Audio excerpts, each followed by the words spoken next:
So everyone who grew up, at least like me in Queens, everyone knew the Good Humor Man. There's not a happy face that's not associated with a Good Humor story. So we're Rich Belch, and you were with the Vintage Ice Cream guys from Jericho, New York, so right by the station. So we are looking at a Good Humor truck. Boy, this brings back memories. Oh, my God. So what are we looking at? Because this is definitely a piece of Americana. This probably belongs in the Smithsonian, to be honest. Well, thank you, Richard. Appreciate that. This is a 1949 Ford F1 Good Humor truck that is one of a kind, the last one known remaining.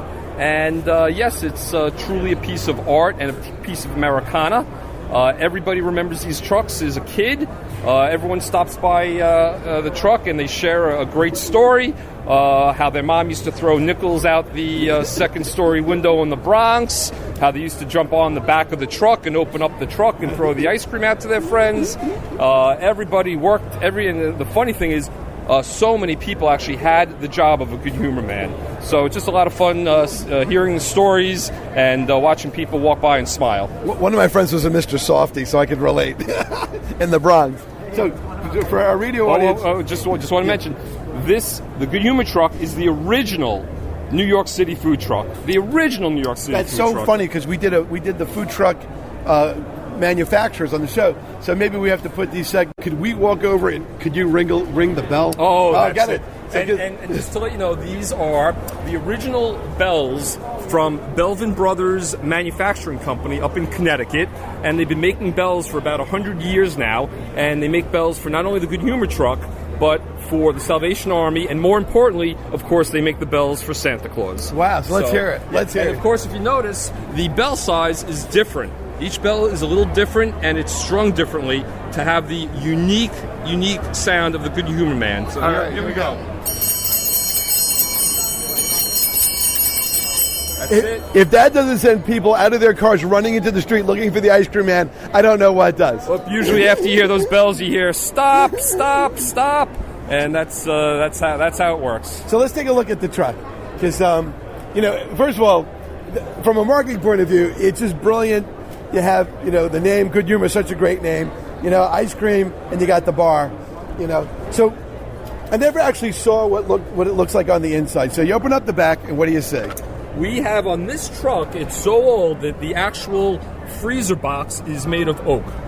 So They would have oak, they would put the dry ice in the front of the truck. There's a special door in front where you put the dry ice up on top, the cold air would come down, and the ice cream would stay cold pretty much for the whole day.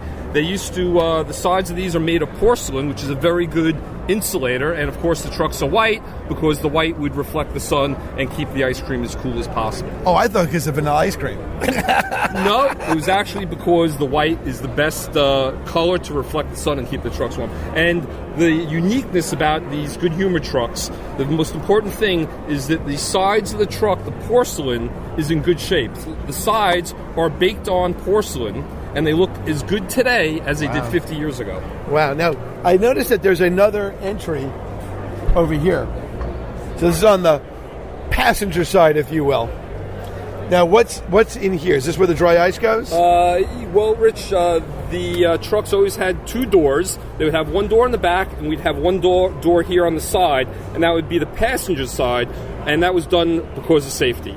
Also, if you notice on this truck, there's only one way to get out. Once again, the cutout of the door is on the passenger side for safety. So the driver would get out on the safe side, and he would vend from the sidewalk side. That's how it worked. And up here, as you can see, as I mentioned, is the separate door that is a little bit higher, and that has a box where the dry ice would go in, and the cold air would go down. So this is the original dry ice box. Wow.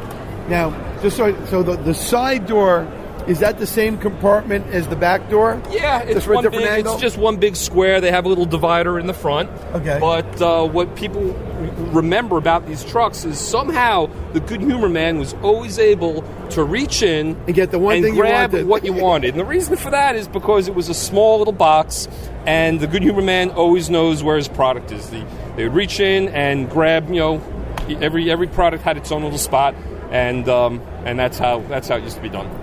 what eventually happened to the Good Humor trucks? Wow, that's another interesting. There are very few left. What happened in the 70s is that the Good Humor Company, I guess due to the oil crisis, basically decided that it was not very profitable to run the trucks, and they actually sold them off to the independent distributors.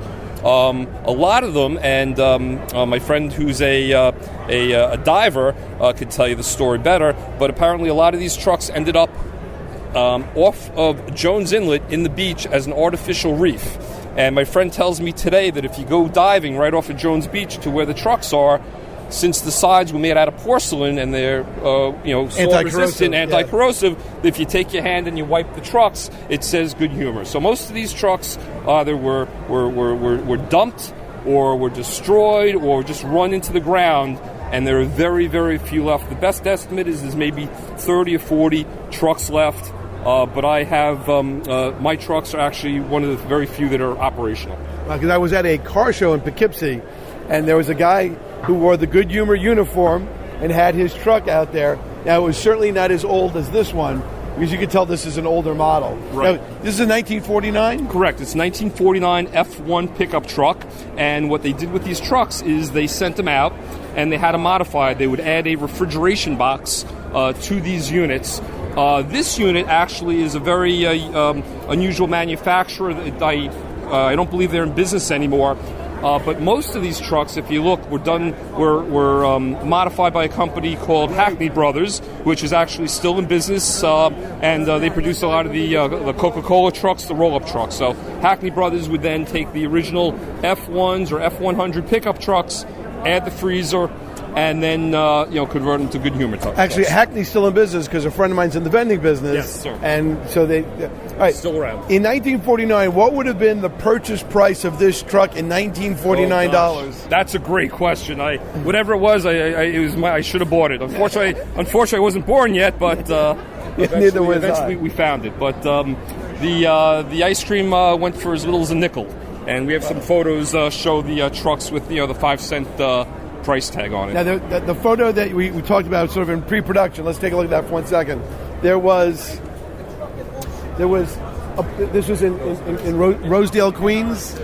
We believe this, where's the poster? Where'd our picture go? Probably on the other side. Oh, it fell Maybe down. It's over there. Okay. Oh, yeah, it's up on top here. Yeah, the picture is a depot somewhere in Queens, and as you can see, the old trucks are lined up with the Good Humor men in full dress uniform at attention, and they're ready to do their rounds. Just a beautiful picture from a day when there was no CVS and gas station and 7-Eleven on every corner. If you wanted your ice cream, you went home from school, you did your homework, and you waited for the famous jingle, and you'd come out of your house and you scream, "Stop, stop, stop."